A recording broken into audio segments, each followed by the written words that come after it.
नमस्कार साथियों, मैं कुमार राजेश आपका स्वागत करता हूं आपके अपने YouTube चैनल एग्जाम अड्डा पर। आज के सेशन में हम रीजनिंग का पहला टॉपिक स्टार्ट करने जा रहे हैं जिसका नाम है डाइस। ये डाइस की आपकी पहली क्लास रहेगी। यदि आप हमारे चैनल पर नए हैं तो प्लीज़ चैनल को सब्सक्राइब जरूर कीजिए। चलिए स्टार्ट करते हैं आज का नया टॉपिक डाइस।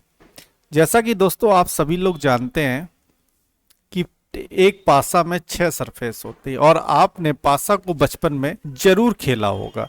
तो डाइस की मैं डेफिनेशन की बात करूं कि वह 3D आकृति जिसकी लंबाई, चौड़ाई और ऊंचाई यदि एक समान है तो उस आकृति को हम पासा कहते हैं। बात सभी को समझ में? वह 3D आकृति जिसकी लंबाई, चौड़ाई और ऊंचाई एक समान है तो उस आकृति को हम पासा कहते हैं। यहाँ पर हमने एक डाइस को बनाया है। तो किसी भी पासे में टोटल 6 सतह होती है। अगर मैं सतह की बात करूं तो किसी भी पासे में 6 सतह या 6 फलक होती हैं, लेकिन एक समय पर हमें पासे में 3 सतह ही दिखाई देती हैं और 3 सतह आपकी छिपी हुई होती हैं। तो ओवरऑल इस चैप्टर में आपको इन्हीं छिपी हुई सतह को फाइंड आउट करना होता है। तो अब जैसे मैं आपसे कहूं कि एक के विपरीत सतह बताइए, तो एक के विपरीत क्या सतह है? वो छिपी हुई है, यही आपको फाइंड आउट करना है। 2 के विपरीत बताइए, 3 के विपरीत बताइए। तो इस चैप्टर में आपको विपरीत सतह को फाइंड आउट करना है और इसके अलावा इस चैप्टर में कुछ नहीं है। तो चलिए आज सीखते हैं कि किसी भी पासे में अपोजिट सरफेस को हम कैसे पता लगाते हैं। तो सबसे पहले जानते हैं किसी पासे में कौन सी सरफेस किसके अपोजिट होती है। तो यहां पर हम बात करते हैं सरफेस 1 जिस पर 1 नंबर अंकित है। तो इस सतह को हम बोलते हैं सामने की सतह। सामने की सतह जो अपोजिट होती है वह हमेशा पीछे वाली सतह के अपोजिट होती है, पीछे की सतह के अपोजिट होती है। इसके बाद साथियों दाएं सरफेस या दाएं सतह हमेशा बाएं सतह के विपरीत होगी या अपोजिट होगी। इसके बाद साथियों ऊपर की सतह या हम कहते हैं ऊपरी सतह हमेशा निचली सतह के विपरीत होगी। तो यहां पर विपरीत का कॉन्सेप्ट आपको समझ में आ गया कि कौन सी सतह किसके अपोजिट होगी। तो यहां पर हम कह सकते हैं कि फ्रंट सरफेस अपोजिट होती है बैक सरफेस के, या राइट सरफेस अपोजिट होती है लेफ्ट सरफेस के, टॉप सरफेस अपोजिट होती है बॉटम के। बात सभी को समझ में आ गई है कि सामने वाली सतह विपरीत है पीछे की सतह के, दाएं सतह विपरीत है बाएं सतह के, ऊपरी सतह विपरीत है निचली सतह के। इतनी बात सभी को समझ में आ गई। चलिए आगे बढ़ते हैं इसके साथ। तो इस चैप्टर में ओवरऑल आपको 6 तरह के प्रश्न पूछे जाते हैं इस पूरे चैप्टर से। तो जिसको हमने केस के नाम में यहाँ पर लिखा है। तो जैसे केस फर्स्ट की बात करते तो पहला जो टाइप इस चैप्टर में बनता है कि जब एक पासे की एक स्थिति दी जाए और उससे रिलेटिव कोई भी प्रश्न आपसे पूछा जाएगा। दूसरा केस बनता है जब एक पासे की 2 स्थितियां दी जाए और उससे रिलेटिव कोई भी प्रश्न आपसे पूछा जाएगा। बात कर लेते हैं केस थर्ड की। केस थर्ड में क्या है? जब एक पासे की 2 से अधिक स्थितियां दी जाएंगी और उनसे रिलेटिव कोई भी प्रश्न आपसे पूछा जाएगा। केस फोर्थ आपका काफी इंपॉर्टेंट केस है। इस केस से हर एग्जाम में आपको एक सवाल देखने को मिलता है, यह है आपका ओपन डाइस या खुला हुआ पासा। इसके बाद केस फिफ्थ की बात करते हैं रोटेशन पर आधारित प्रश्न, और केस 6 लास्ट केस है जो वो है आपका भाषा पर आधारित प्रश्न। तो टोटल इस चैप्टर में 6 तरह के प्रश्न आपके एग्जाम में पूछे जाएंगे। तो चलिए इन 6 केसों को हम लोग बहुत बेहतरीन तरीके से समझने की कोशिश करते हैं। तो चैप्टर को शुरू करने से पहले मैं आपको डाइस के बारे में कुछ और बताना चाहूंगा। तो यहां पर बात कर लेते हैं टाइप्स ऑफ डाइस की। तो यहां पर पासे के प्रकार की। तो पासा हमारा कितने प्रकार का होता है? तो पासे की प्रकार की मैं बात करूं तो पासा हमारा 2 प्रकार का होता है। पहला पासा है आपका बंद पासा जिसको हम बोलते हैं क्लोज डाइस। क्या बोलते हैं? Close dice. क्लोज डाइस आप सभी ने देखा होगा, कुछ इस तरीके से दिखाई देता है। ये जो डाइस है वह है आपका है क्लोज डाइस। दूसरा प्रकार है आपका ओपन डाइस जिसको हम कहते हैं खुला हुआ पासा। अब यहाँ पर बंद पासा के अंतर्गत दो कैटेगरी बनती है, पहला बनता है स्टैंडर्ड डाइस और दूसरा बनता है जनरल डाइस, जिसको हम कहते हैं साधारण पासा और स्टैंडर्ड को कहते हैं मानक पासा। अब यहाँ पर समझते हैं कि मानक पासा और साधारण पासा को पहचानने का क्या नियम है। तो सबसे पहले हम बात कर लेते हैं मानक पासा। तो मानक पासा वह पासा जिसमें प्रत्येक दो विपरीत सतह का सम यदि 7 है, जिसमें दो प्रत्येक विपरीत सतह का योग 7 है, तो उस पासे को हम मानक पासा कहते हैं। विपरीत तो आप जान ही गए हैं कि एक के विपरीत क्या होता है, पीछे की सतह, राइट के अपोजिट बाएं, ऊपर के अपोजिट निचली सतह, ये सभी लोग जान गए। यदि यह पासा मानक पासा है तो यहां पर प्रत्येक दो विपरीत सतह का सम कितना होगा, 7 होगा। तो यहां पर एक के विपरीत क्या हो जाएगा, 6, तभी तो इनका सम कितना बनाएगा, 7। 3 के विपरीत क्या होगा, 4, तभी तो इनका सम क्या बनेगा, 7। 5 के विपरीत क्या आ जाएगा, 2, तभी इन दोनों का सम क्या बनेगा, 7। तो कहने का मतलब मानक पासा वह पासा जिसमें प्रत्येक दो विपरीत सतह का सम यदि 7 है, तो वह पासा आपका क्या कहलाएगा, मानक पासा कहलाएगा। बात सभी को समझ में आई। चलिए अब बात करते हैं जनरल डाइस की। तो जनरल पासा को पहचानने का नियम है वह पासा जिसमें किन्हीं दो निकटवर्ती सतह का सम यदि 7 है, तो वह पासा कैसा होता है, सामान्य पासा।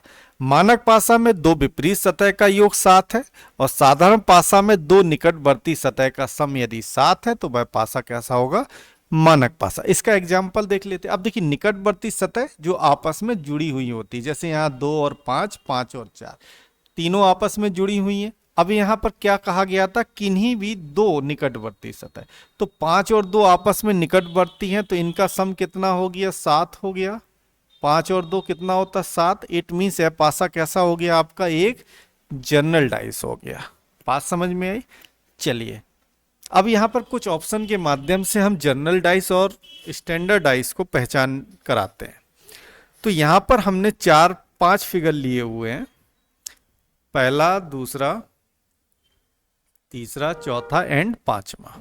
अब आपको बताना है कि इन 5 फिगर में से कौन सा आपका जनरल डाइस है और कौन सा आपका स्टैंडर्ड डाइस है। तो पहले बात करते हैं फिगर नंबर 1 की। तो किसी भी पासा को पहचानने के लिए आप हमेशा जनरल का नियम फॉलो किया करिए।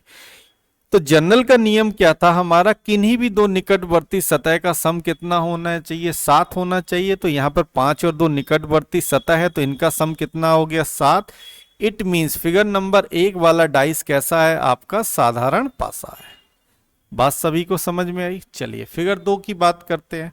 तो क्या फिगर 2 में किन्हीं भी दो निकटवर्ती सतह का सम 7 है, तो आप कहेंगे सम 7 नहीं है, तो इट मीन्स है पासा कौन सा हो गया, मानक हो गया। लेकिन यहां पर इसको मानक पासा कहना उचित नहीं होगा, क्योंकि हमें यहां पर नहीं पता है कि इन तीनों नंबरों के विपरीत क्या है। क्योंकि मानक पासा के अकॉर्डिंग 1 के अपोजिट 6 आएगा, तभी इनका सम 7 बनेगा। 4 के अकॉर्डिंग 3 आएगा, तभी इनका सम 7 बनेगा। और 5 के अपोजिट 2 आएगा, तभी इसका सम 7 बनेगा।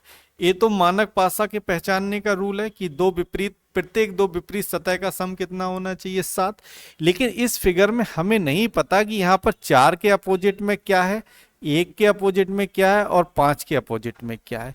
यदि इस पासा को हमें मानक मानना है तो यहाँ पर 1 के अपोजिट में 6 होना चाहिए, 4 के अपोजिट में 3 होना चाहिए और 5 के अपोजिट में 2 होना चाहिए। बट यहाँ पर हमें पीछे क्या प्रिंट है हमें नहीं पता, इसलिए यह पासा मानक भी हो सकता है और आपका साधारण भी हो सकता।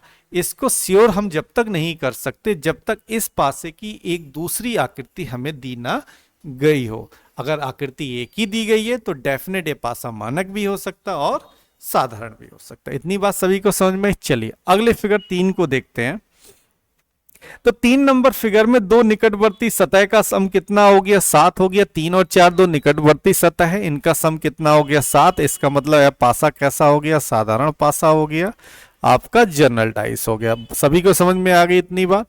चलिए फिगर नंबर 4 को देखते हैं। फिगर नंबर 4 में क्या किन्हीं भी दो निकटवर्ती सतह का सम 7 है, तो आप कहेंगे हाँ 6 और 1 दो निकटवर्ती सतह है और इनका सम कितना हो गया, 6 1 7 हो गया। इट मीन्स यह है आपका कैसा पासा हो गया, एक जनरल डाइस हो गया, साधारण पासा। अब देखिए साधारण पासा और मानक पासा का नियम हमेशा नंबर वाले केस में फॉलो होगा, ना कि अल्फाबेट वाले केस में। ना ही अल्फाबेट वाले केस में फॉलो होगा और ना ही सिंबल वाले केस में फॉलो होगा। कहने का मतलब मानक पासा और साधारण पासा सिर्फ नंबर वाले डाइस पर ही अप्लाई होगा। तो इस पासे को ना हम मानक कह सकते ना साधारण कह सकते, ये एक आपका पासा है जिस पर अल्फाबेट अंक। इतनी बात सभी को समझ में आ गई। चलिए आगे बढ़ते हैं। जैसा कि मैंने आपको स्टार्टिंग में बताया था कि पासा में टोटल आपको 6 केस पढ़ना है, तो आज हम शुरू करने जा रहे हैं केस नंबर 2, जब एक पासे की 2 स्थितियां दी जाए। इतनी बात समझ में आई। केस नंबर 2 स्टार्ट करते हैं। चलिए, केस नंबर 2 के अंतर्गत 3 तरह के क्वेश्चन बनते हैं। केस नंबर 2 है आपका जब एक पासे की 2 स्थितियां दी जाए। इसमें 3 तरह के केस बनते हैं जिनको हमने टाइप 1 टाइप 2 में डिवाइड कर दिया। इतनी बात सभी को समझ में आ गई। तो केस 2 में पहला टाइप देखते हैं, टाइप 1। तो केस 2 में पहला टाइप है जब एक सतह समान हो, या कह सकते हैं एक संख्या समान हो। ठीक है, जब एक पासे की 2 स्थितियां दी जाए, ये एक ही पासे की 2 स्थितियां हैं, ना कि 2 अलग अलग पासे हैं। जब हमने एक पासे को एक एंगल से देखा तो हमें नंबर दिखाई दिया 1 2 3। जब उसी पासे को हमने दूसरे एंगल से देखा तो हमें नंबर दिखाई दिया 3 5 6। तो दोनों एक ही पासा है। अब पहला केस है, केस 2 में पहला टाइप है जब एक सतह समान हो या एक संख्या समान हो। तो इसमें क्या है, 3 3 समान है। बात समझ में आई।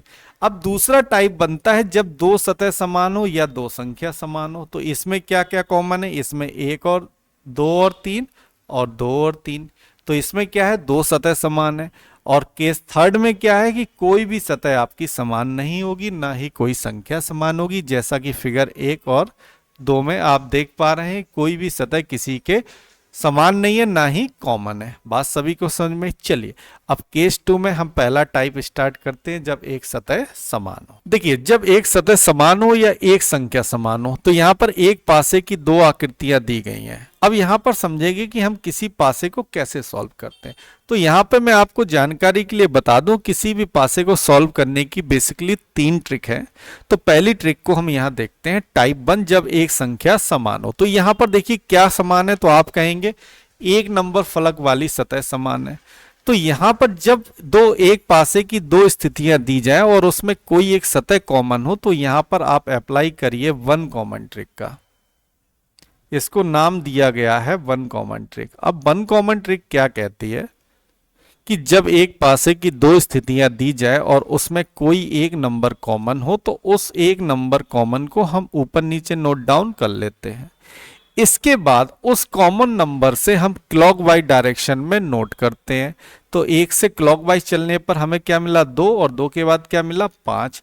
तो यहाँ पर हमने नोट कर लिया कि 1 के बाद 2 और 2 के बाद 5। अब इसी सेम अप्रोच को हम फिगर 2 में अप्लाई करेंगे। कॉमन नंबर से क्लॉकवाइज चलने पर 6, और 6 के बाद क्या मिला, 3। तो 1 के बाद 6 और 6 के बाद 3। इसके बाद जो नंबर एक दूसरे के ऊपर आते वही एक दूसरे के अपोजिट हो जाते हैं, और जो नंबर कॉमन होता है उसके अपोजिट वह नंबर आता है जो इन दोनों फिगर में हमें दिखाई नहीं दे रहा है।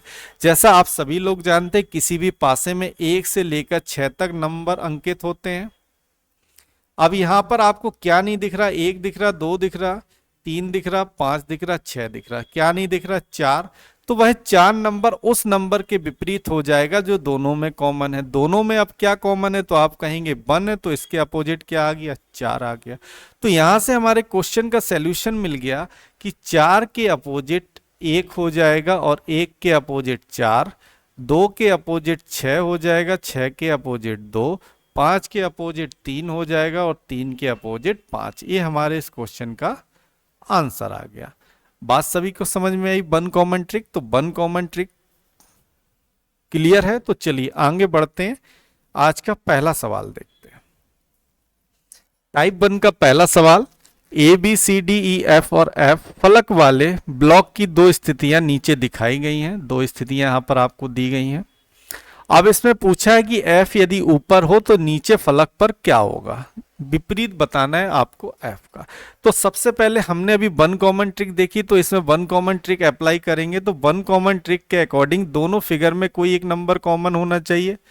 तो यहां पर आप देखेंगे d और d कॉमन है, तो जो नंबर कॉमन होता है उसको ऊपर नीचे नोट डाउन कर लेते हैं कुछ इस तरीके से। इसके बाद वन कॉमन ट्रिक के अकॉर्डिंग कॉमन नंबर से क्लॉकवाइज डायरेक्शन में हम लिखते हैं। तो डी के बाद क्या आया c, और c के बाद क्या आ गया b।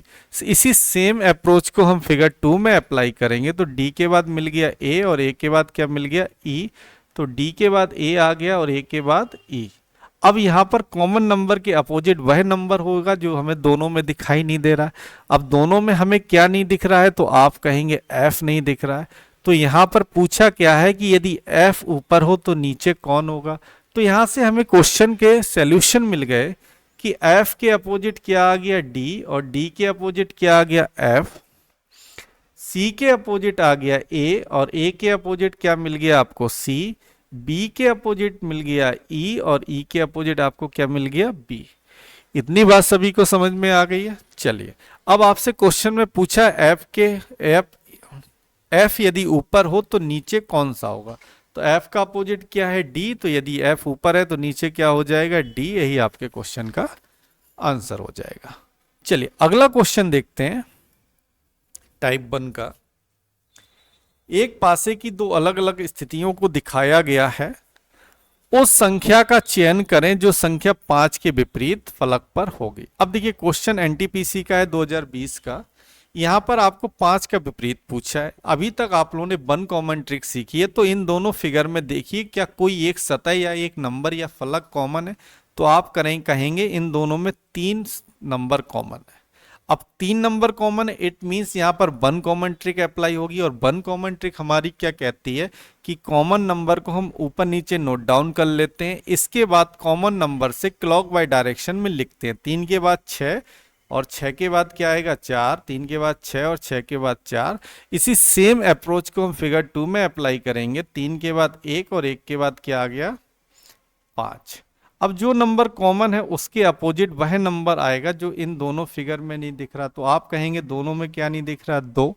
तो यहां से हमारे क्वेश्चन का सॉल्यूशन मिल गया कि 2 के अपोजिट 3 हो गया और 3 के अपोजिट 2, 6 के अपोजिट 1 हो गया, 1 के अपोजिट 6, और 4 के अपोजिट 5 हो गया, और 5 के अपोजिट 4। ये आपके इस क्वेश्चन का सॉल्यूशन आ गया। अब आपसे पूछा क्या है 5 के विपरीत बताइए। तो 5 का विपरीत क्या है 4। तो इस क्वेश्चन का ऑप्शन हो जाएगा option number C right answer. सभी को इतना समझ में आया। चलिए अगला क्वेश्चन देखते हैं, क्वेश्चन नंबर 3। क्वेश्चन नंबर 3 में एक पासे की दो अलग अलग स्थितियों को दिखाया गया है। उन बिंदुओं की संख्या का चयन करें जो बिंदुओं 2 वाले के विपरीत। तो यहां आपको 2 के विपरीत निकालना है। तो देखिए इन दोनों में क्या कॉमन है, तो आप कहेंगे 3 3 कॉमन है। तो 3 को ऊपर नीचे लिख लेते हैं, यहां हम नंबर लिख ले रहे हैं डॉट की जगह। तो 3 नंबर कॉमन से हमें क्लॉकवाइज चलना है। तो 3 के बाद आया 5 और 5 के बाद 4, 3 के बाद 5 और 5 के बाद 4, और फिगर 2 में 3 के बाद 1 और 1 के बाद 2, 3 के बाद 1 और 1 के बाद 2। अब इन दोनों में कॉमन क्या था 3। तो 3 के विपरीत वह नंबर आएगा जो इन दोनों में दिखाई नहीं दे रहा। तो हमें इन दोनों में क्या नहीं दिखाई दे रहा, तो आप कहेंगे 6 डॉट। तो 3 के अपोजिट क्या आ गया 6। तो यहां से हमें क्वेश्चन का सॉल्यूशन मिल गया कि 3 के विपरीत हो गया 6, 5 के विपरीत हो गया 1, 4 के विपरीत हो गया 2। अब आपसे पूछा क्या है 2 के विपरीत बताइए। तो 2 के विपरीत क्या है 4, और 4 के विपरीत क्या है 2। दोनों एक दूसरे के अपोजिट होते हैं। तो यहाँ 2 के विपरीत क्या हो गया 4। ऑप्शन नंबर ए आपका राइट आंसर हो गया। चलिए अगला क्वेश्चन देखते हैं, क्वेश्चन नंबर 4। देखिए क्वेश्चन नंबर 4 में कहा गया है कि त्रिभुज की निकटवर्ती सतह कौन सी। अभी तक देखिए आप लोगों ने अपोजिट सरफेस विपरीत सतह को सीखा है। अब सीखते हैं निकटवर्ती सतह क्या होती। तो निकटवर्ती सतह का एक रूल है, यहां मैं नोट डाउन कर दे रहा हूं। विपरीत सतह को छोड़कर जो भी सतह बचती है छिती है वह उस सतह के निकटवर्ती हो जाती है। बात सभी को समझ में आई। अभी हो सकता है किसी को समझ में ना आई हो, तो चलिए इसको समझाते हैं एक फिगर के माध्यम से। यहां पर हमने एक पासा बना लिया,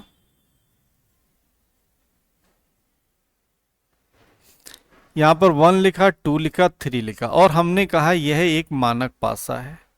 और आप सभी लोग को अभी मैंने बताया है कि यदि कोई मानक पासा है तो उसमें प्रत्येक दो विपरीत सतह का सम कितना होगा, 7 होगा। तो यहाँ पर 2 का विपरीत क्या होगा, 5 होगा, तभी दोनों मिलकर 7 बनाएंगे। 3 के विपरीत क्या होगा, 4 होगा, तभी दोनों मिलकर 7 बनाएंगे। 1 के विपरीत 6 होगा, तभी दोनों मिलकर 7 बनाएंगे। क्योंकि मानक पासा को पहचानने का नियम ही है कि प्रत्येक दो विपरीत सतह का योग कितना होना चाहिए, 7 होना चाहिए। यदि यह मानक पासा है तो 2 के अपोजिट निचली सतह पर क्या होगा, 5 होगा। 3 के अपोजिट बाएं सतह पर क्या होगा, 4 होगा। एक यदि फ्रंट सरफेस है तो इसके बैक सरफेस पर क्या होगा, तो आप कहेंगे 6 होगा। इतनी बात सभी को समझ में आ गई है। अब देखिए निकटवर्ती को पहचानने का तरीका हमने लिखवाया है कि विपरीत सतह को छोड़कर। यहां पर 2 और 5 एक दूसरे के विपरीत है, 2 और 5 विपरीत है। 2 किसका विपरीत है, 5 का, और 5 किसका विपरीत है, 2 का। तो हमने नियम लिखवाया है कि विपरीत सतह को छोड़कर जो भी सतह बचती है, तो यहां से यहां अगर मैं आपसे पूछूं कि 2 का निकटवर्ती बताइए, 2 का निकटवर्ती,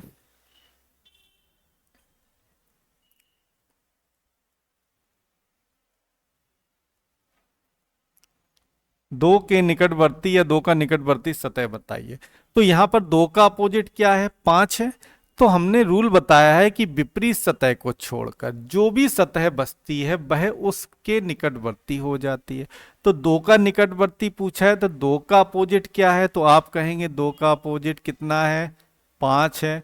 तो 5 को छोड़कर, विपरीत सतह को छोड़कर जो भी सतह बचती है वह उस सतह के निकटवर्ती हो जाती है।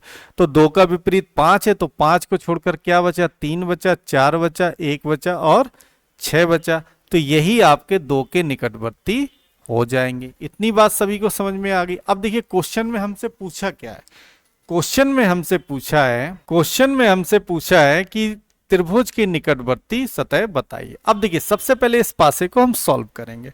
तो अभी तक आपने वन कॉमन ट्रिक को सीखा, तो इन दोनों में क्या कॉमन है, तो आप कहेंगे परसेंटेज, परसेंटेज दोनों में कॉमन है। इट मींस यहां पर हमारी वन कॉमन ट्रिक फॉलो हो जाएगी।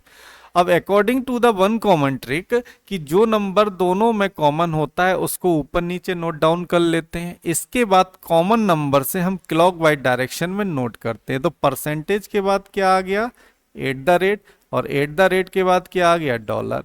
सेम अप्रोच हमारा फिगर 2 में अप्लाई होगा। परसेंटेज के बाद क्या आ गया, कॉपीराइट, और कॉपीराइट के बाद क्या आ गया, हैश। क्लियर है। अब इन दोनों में कॉमन के विपरीत वह हो जाता है जो नहीं दिखाई देता। तो इन दोनों में हमें क्या नहीं दिखाई दे रहा, तो आप कहेंगे सर ऐसा तो नंबर होता तो हमें पता होता। तो अब देखिए इस क्वेश्चन में ऐसा कोई सिंबल होगा जो एक्स्ट्रा होगा। तो यदि आप गौर से देखें कि इस पूरे फिगर में त्रिभुज ही एक ऐसा सिंबल है जो एक्स्ट्रा है, तो इट मींस यहाँ परसेंटेज के अपोजिट क्या हो गया, त्रिभुज हो गया। अब हमें अपोजिट सरफेस पता चल गया। और निकटवर्ती का रूल क्या है कि विपरीत सतह को छोड़कर जो भी सतह होती है वह उसके निकटवर्ती चली जाती। तो यहाँ पर त्रिभुज के विपरीत क्या है, परसेंटेज। तो इसको छोड़कर जितनी भी सरफेस होंगी वह इसके निकटवर्ती चली जाएंगी। तो त्रिभुज के निकटवर्ती क्या आएगी, विपरीत को छोड़कर, परसेंटेज को छोड़कर। तो क्या आ गया, at the rate, copyright, dollar और हैश। यही आपके त्रिभुज के निकटवर्ती हो जाएंगे। अब ये 4 सिंबल जिस ऑप्शन में दिख रहे हैं वही आपके क्वेश्चन का आंसर हो जाएगा। तो ऑप्शन नंबर सी में आपको चारों सिंबल दिखाई दे रहे हैं, यही आपके क्वेश्चन का आंसर हो गया। इतनी बात सभी को समझ में आई। तो इसी के साथ हमारा केस 2 का टाइप 1 यहां पर कंप्लीट होता है। अब बात करते हैं केस 2 में टाइप 2। टाइप 2 था दोस्तों आपको जब एक पासे की 2 स्थितियां दी जाए और उसमें कोई 2 संख्या समान हो या 2 सतह समान हो। यहां पर एक पासे की 2 स्थितियां दी गई हैं। अब इनको आप ध्यान से देखिएगा, इसमें आपके 2 संख्या कॉमन है, यहां 1 और 3, और यहां पर 1 और 3, 2 संख्या कॉमन है। तो यहां पर जो आपकी ट्रिक अप्लाई होगी वह होगी 2 कॉमन ट्रिक, 2 कॉमन अभी तक आपने वन कॉमन ट्रिक सीखा, अब सीखते हैं टू कॉमन ट्रिक। अब टू कॉमन ट्रिक हमारी क्या कहती है? According to the two common trick, जब एक पासे की दो स्थितियां दी जाएं और उसमें कोई दो नंबर कॉमन हो, तो उन दोनों नंबर को छोड़कर जो नंबर बचते हैं वही एक दूसरे के अपोजिट हो जाते हैं। तो यहां पर क्या बचा? 2 बचा, और यहां पर क्या बचा? 5 बचा। तो यहां पर 2 के अपोजिट 5 हो जाएगा और 5 के अपोजिट 2 हो जाएगा। इतनी बात सभी को समझ में आई? इसके बाद इस कॉमन नंबर के अपोजिट वह नंबर होता है जो हमें दिखाई नहीं दे रहा है। अब देखिए, कॉमन नंबर 1 और 3 है, तो ये हमेशा साथ आएंगे। इस कॉमन नंबर के अपोजिट वह नंबर होगा जो हमें दिखाई नहीं दे रहा। तो अब इसमें हमें क्या नहीं दिखाई दे रहा? तो आप कहेंगे 4 और 6। तो यहां पर 1 और 3 के अपोजिट 4 और 6 दोनों आएगा। इतनी बात सभी को समझ में आई? चलिए, यदि आपसे पूछा जाए इस क्वेश्चन में कि 1 के विपरीत बताइए, 1 के विपरीत बताइए। अब यहां पर हर सतह का विपरीत निकालते हैं। देखिए, 2 के विपरीत 5 आ गया, 1 या 3 के विपरीत क्या होगा? 4 या 6 में से कुछ होगा। अब आपसे पूछा 1 के विपरीत बताइए, तो 1 के विपरीत 4 होगा या 6 होगा? दोनों में से कोई आएगा। लेकिन यहां पर हम डेफिनेट आंसर नहीं दे पाएंगे कि 1 के विपरीत 4 होगा या 6 होगा। तो टू कॉमन ट्रिक में सिर्फ एक ही सरफेस का हम डेफिनेट आंसर दे सकते हैं, बाकी का आंसर हम पॉसिबिलिटी में देते हैं कि 1 के विपरीत या तो 4 होगा या 6 होगा, बट यहां पे श्योर नहीं कह सकते कि 1 के विपरीत 4 ही होगा या 6 होगा। इतनी बात समझ में आई? 3 के अपोजिट की बात करें तो 3 के अपोजिट या 4 होगा या 6 होगा। अब 4 की बात कर लेते, 4 के अपोजिट में या तो 1 होगा या 3 होगा। 6 के अपोजिट में या तो 1 होगा या 3 होगा।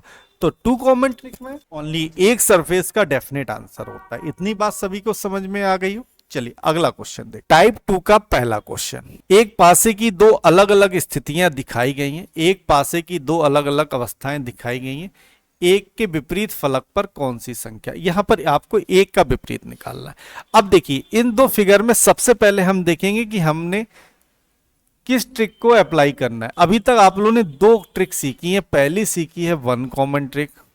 अब वन कॉमन ट्रिक में आपको हमने बताया था कि जब एक पासे की दो पोजीशन दी जाए और उसमें कोई एक नंबर कॉमन हो। अब टू कॉमन ट्रिक में क्या था कि जब कोई दो नंबर या दो सतह आपकी कॉमन हो। अब देखिए, इसमें कौन सी ट्रिक अप्लाई होगी?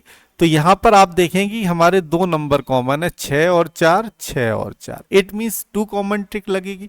और आप सभी लोग जानते हैं टू कॉमन ट्रिक के अकॉर्डिंग कि जो दो नंबर कॉमन होते हैं उसके उनको छोड़कर जो दो नंबर बचते हैं वही एक दूसरे के विपरीत चले जाते हैं। तो यहां पर 1 के अपोजिट में क्या आ गया? 3, और 3 के अपोजिट में क्या आ गया?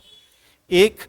इसके बाद जो कॉमन नंबर होते हैं उसके अपोजिट में वह नंबर चले जाते हैं जो हमें दिखाई नहीं दे रहा। तो हमें यहाँ पर क्या नहीं दिखाई दे रहा? 5 और 2। तो यहां हम कह सकते हैं 6 के विपरीत में 5 होगा या 2 होगा। अब आपसे पूछा क्या 1 का विपरीत बताइए, तो 1 के विपरीत में क्या आ गया? 3। यही आपके क्वेश्चन का आंसर हो जाएगा। बात सभी को समझ में आई? चलिए आगे बढ़ते हैं। अब देखिए, यहां पर एक पासे की दो अलग अलग अवस्थाएं दिखाई गई हैं। संख्या 1 के विपरीत फलक पर कौन सी होगी? यहां पर भी आपको 1 का विपरीत निकालना है। तो सबसे पहले पासे को कंपैरिजन करेंगे। कंपैरिजन करने पर हमें क्या कॉमन दिख रहा है? तो आप देखेंगे कि यहां पर भी दो नंबर कॉमन है, 1 4 और 1 4। इट मींस यहां पर टू कॉमन ट्रिक अप्लाई होगी। और टू कॉमन ट्रिक के अकॉर्डिंग जो नंबर कॉमन होते उनको छोड़कर जो नंबर बच जाते वही एक दूसरे के अपोजिट हो जाते। तो यहाँ बचा क्या? 3 और 4, सॉरी 3 और 6। तो यहाँ पर 6 के अपोजिट में 3 आ जाएगा, 3 के अपोजिट में 6 आएगा। इसके अलावा जो नंबर कॉमन होते हैं वह हमेशा एक साथ नोट डाउन किए जाएंगे और इसके अपोजिट में वह नंबर आएंगे जो हमको दिखाई नहीं दे रहा। तो हमको क्या नहीं दिखाई दे रहा? 5 और 2। इतनी बात सभी को समझ में आ गई? अब यहां पर देखिए दो तरह के ऑप्शन दिए।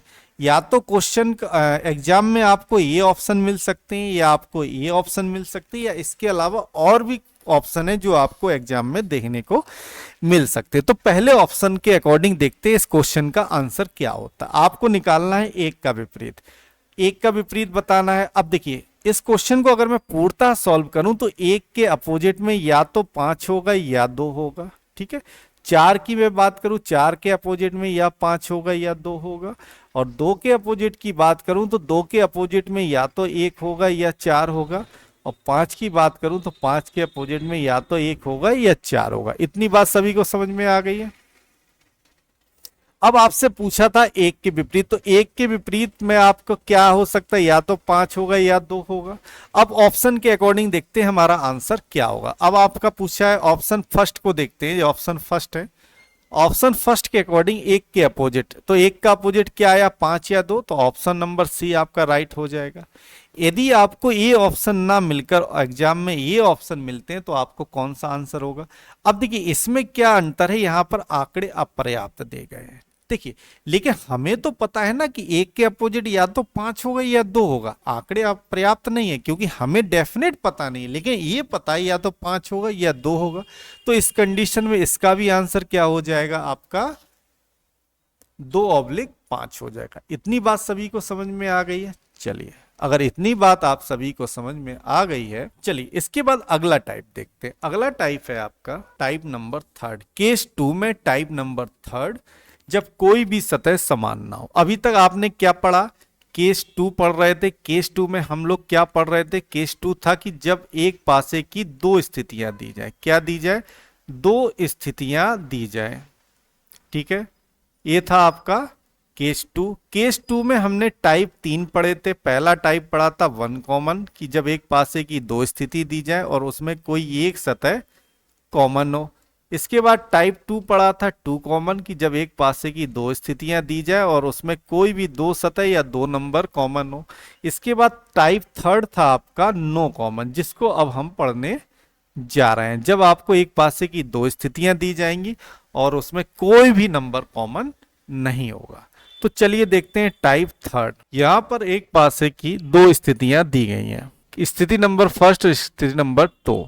यहां पर कोई भी नंबर कॉमन नहीं है। जब आपको एक पासे की 2 स्थिति दी जाए और उसमें कोई भी नंबर समान ना हो तो इन तीनों नंबर को हम एक साथ लिख लेंगे, 1 2 3। इन तीनों के विपरीत में वह 3 नंबर हो जाएंगे जो फिगर 2 में दिख रहे हैं, 4 5 6। अब इस वाले केस में ये डेफिनेट हम आंसर नहीं दे सकते कि 1 के विपरीत में क्या होगा, 2 के विपरीत में क्या होगा, 3 के विपरीत में, लेकिन हम पॉसिबिलिटी के साथ आंसर दे सकते हैं। अगर आपसे पूछा जाए कि 1 के विपरीत बताइए, तो 1 के विपरीत की बात करें तो 1 के विपरीत में 4 भी हो सकता, 5 भी हो सकता, 6 भी हो सकता है। अब मैं आपसे कहूं 2 के विपरीत बताइए, तो 2 के विपरीत में 4 भी हो सकता, 5 भी हो सकता, 6 भी हो सकता। 3 के विपरीत की बात कहूं तो 4 भी हो सकता, 5 भी हो सकता और 6 भी हो सकता है। अब मैं 4 के विपरीत की बात करें तो 4 के विपरीत में 1 भी हो सकता, 2 भी हो सकता, 3 भी हो सकता है। 5 के विपरीत पूछा जाए तो 5 के विपरीत 1 भी हो सकता, 2 भी हो सकता, 3 भी हो सकता। 6 का विपरीत पूछा जाए तो 6 का विपरीत 1 भी हो सकता, 2 भी हो सकता और 3 भी हो सकता। अब देखिए इसमें अगर मैं आपसे पूछूं 1 का विपरीत बताइए और आपको 4 ऑप्शन दे दूं, पहला ऑप्शन दे दूं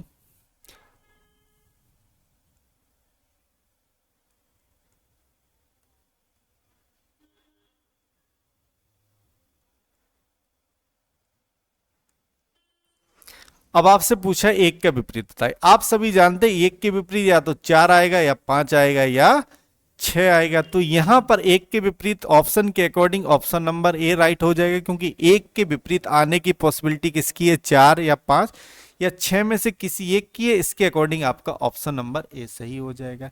यदि आपको एग्जाम में ए ऑप्शन ना देकर कुछ इस तरह से ऑप्शन दिए जाएं, ऑप्शन 4 में फिर दे देता हूं आपको,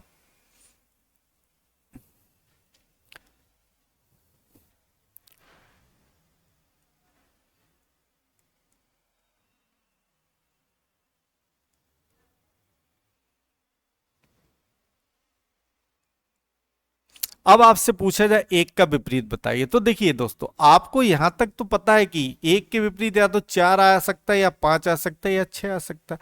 तो इन किन ऑप्शन में से आपको 1 के विपरीत आने की पॉसिबिलिटी दिख रही, तो आप कहेंगे कि 1 के विपरीत 4 या 6 में से कोई एक होगा। लेकिन आपको नहीं पता ना कि क्या है, कि 4 है, 6 है या 5 है। तो जब इस तरह के ऑप्शन मिले तो ऑप्शन हम एक की तरफ जाएंगे। यदि आपसे ये ऑप्शन ना देके कुछ इस तरह ऑप्शन मिलते हैं कि आपसे कह दिया जाए 6 5 4 3, ठीक है। तो जब आपको मजबूरी हो कि हमें कोई एक आंसर देना हो, तो उस कंडीशन में हम इस डाइस को एक मानक पासा मानेंगे और मानक पासा मानकर हम इसका आंसर देंगे। अब मानक पासा में आप सभी जानते हैं, तो प्रत्येक दो विपरीत सतह का सम कितना होता है, 7 है। यदि एक के विपरीत पूछा है तो आप सभी जानते हैं एक के विपरीत क्या आ जाएगा, 6 आ जाएगा। तो इसका आंसर क्या हो जाएगा, 6 हो जाएगा। आज इसी के साथ हम अपने सेशन को विराम देते हैं। यदि आपको हमारा सेशन अच्छा लगा हो, प्लीज लाइक शेयर जरूर कीजिएगा। चलिए मिलते हैं क्लास सेकंड में जल्द ही।